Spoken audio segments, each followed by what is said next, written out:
Sarah Bunwell, the editor of fundoperator.com, and I'm here with Mary-Patricia Hall, Data Governance and Reporting Teams Manager at Ruffer. Mary-Patricia is speaking at our Fund Operations Summit Europe later this year, so ahead of that, I just wanted to catch up with her to get a little bit of a flavour of what she's going to be talking about. Hi, thanks for joining. Yeah, thank you.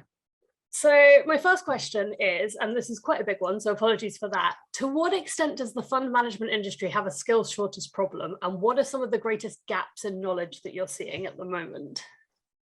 Yeah, I mean, so there definitely is a skills shortage and a person shortage in general. So trying to find people with any levels of skills is more of a challenge, for instance.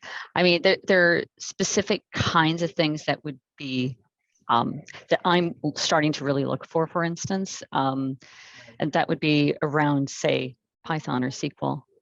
Basically kind of bringing in that more data ops aspect to things, which is, I guess you could call it like self-automating within a team rather than being dependent for smaller kinds of things on like IT, because IT is also having a skill shortage as well. So trying to get really good devs, and in particular BAs, very, very difficult for them. So it's like, okay, how do I actually handle this with a general skill shortage? And actually it's like, well, let me go find these other skills, which are clearly in shortage, but then you go, right, how do I deal with that? And it's like, you have to change a lot in order to deal with all these kinds of shortages of good performance people, because I have a performance team under me, shortages of data governance people with really good experience around novel problems and how to go from A to Z without too much guidance, for instance. So it's all these kinds of multiple skills, which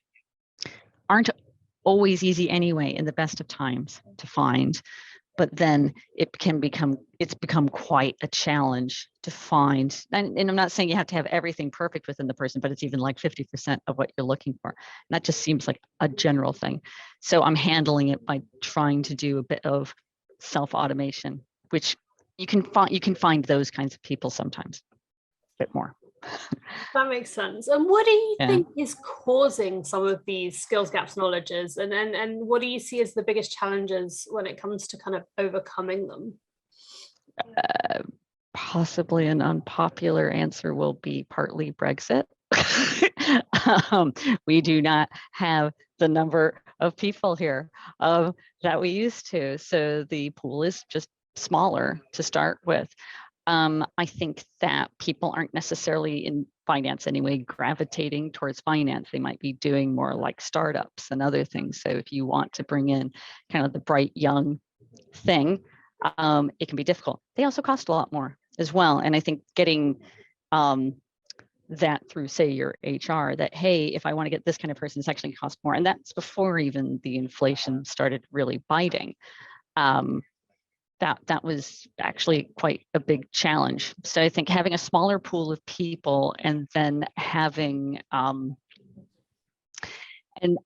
the other thing as well is I don't think we've been as good over, say, the past 10 years in bringing up juniors as well.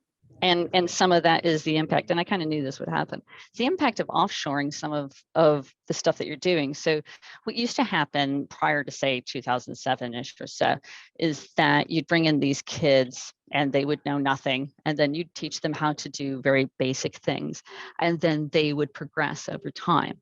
And so then they would become the managers and they would become these other things. But so some of that, it just isn't happening as much. So you're now at the point where if you're looking for, say, mid-level or a senior or something like that, it actually becomes quite a challenge. And since we don't have as many of those junior roles to kind of build them up, then it's kind of, you have to struggle to get the junior roles. You have to try and desperately get those filled, but then you still don't have the kind of medium and senior kind of people to guide them on top of it. So the thing is, it's like all these different kinds of impacts and choices over, say, the past decade or so that are coming to bite. And that, again, this is my opinion. This isn't Ruffer's. This isn't anybody else's, but that's what I see. That makes sense, and leads me quite nicely into my next question, which is, what role does or can upskilling play in addressing some of these issues? And do you think we can use upskilling to solve the problem without recruiting new talent? I think up to a point. So actually, I'm trying to do this very thing, within my team. So what I did is I contacted this firm that I know, and what they do is that they train young people, graduates or people who've come from other industries in SQL and Python, and brought in a person, basically she's here for like 10, 12 months. And what I'm having her do, because thankfully we have the ability to do those kinds of skills from an ops perspective, but people normally don't have time to apply that within their job. So what we're using her to do is to bring what is best practice into the team, but also assist these people in actually building out some of these new things. So it's kind of like you bring in someone to help them upskill, and it's not a permanent role.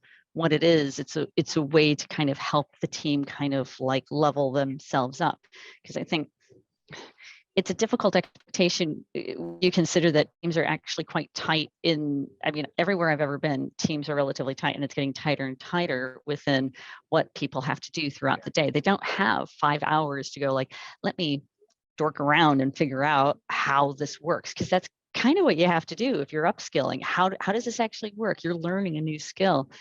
Having someone there that can guide and actually do some of the maybe like harder work, and then you can start seeing how that works and everything else. It's been working really, really well, and you can apply that person as well into kind of urgent situations as well. So it's something that previously I used to try to bring BAs into teams, but I mean, that's clearly not possible now, even to help upskill people with those kinds of skills. And now it's like, well, actually, let's just try and bring the technical skills into teams, because that's where all this is going, where people need to have, those kinds of skills there. That's for me what upskilling is. But you have to give them the support. You can't just say, well, I'm giving you like these things to go learn online or something. That's not, I honestly think that that's just like going like that. And as a manager, as a firm, we can't do that. If we're telling people that they have to go do that, then we have to give them the honest ability to be able to do that. That makes sense. It's a really interesting approach as well. And talking about skills, and you've mentioned Python a few times, etc. Obviously the skills that people need now are very different to the skills that we knew people needed, say 20 or even 10 years ago. I'd say even 10 years ago, even 10 years ago, totally different. Exactly that. So kind of looking to the future, how can fund operators, asset managers, consultants, etc., make sure that they're considering the right skills for the future when they're making their new hires? How can they kind of predict what they're going to need next? Well, in some ways, it's what you want to hire for, in my mind, is that's where it comes down to almost personality. It's not necessarily like that actual skill. Is this person capable and willing? And not only is capable and willing, but actually wanting to go learn new things, the novel, when it arrives. You can't have an entire team of that, but you're going to have people who have that kind of inclination and drive. Then you're not actually, what's the best way to put it? You're not like as, oh my God, if I don't have this person who specifically has Python. Well, it's like, okay, maybe in 5 years, no one's going to actually really want to use Python because it's Python times 50 or something. I don't know. Whatever name they come up with next, whatever new language and database management and everything else they come up with, they'll come up with something else. So the question is, do you have people who have some basic technical skills? And when I say basic, it's like, do they understand how spreadsheets work? Do they understand kind of like how technology works?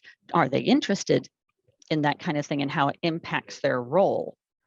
And then you go, fine, I can use you to then actually build you up. So you do, so it's again, part of that upskilling, but they have to have that willingness to learn. You can't, honestly, I have in the past tried to get, take the horse to water, but it's that saying, you can't make them drink. You just can't. Some people just aren't physically capable of it. You need some of those people on your teams, by the way, because you want people just to kind of run things through, right? If you're in a productive like environment and you have time scales and everything, fine, you do need some, but you want to get a couple where you're just like, okay, when the next big thing comes up, are they going to like come to you and be like, I have to learn this? Like, that's what you need to be looking for, is like this person who's like searching around, thinking about these things, really super interested. You guide them, you help them, you give them that support. Then you don't have to exactly worry to be like, oh my God, I didn't hire the exact right person. It's like, well, it's okay. Like if they know Python now, they can likely learn something else later if they need to. That kind of thing. Makes perfect sense to me. So obviously we'll be discussing this issue in more depth, as well as a whole load of other fund operations issues at our conference later this year. I can't wait to hear more from you and all of our other speakers. And thank you for joining me. Thank you.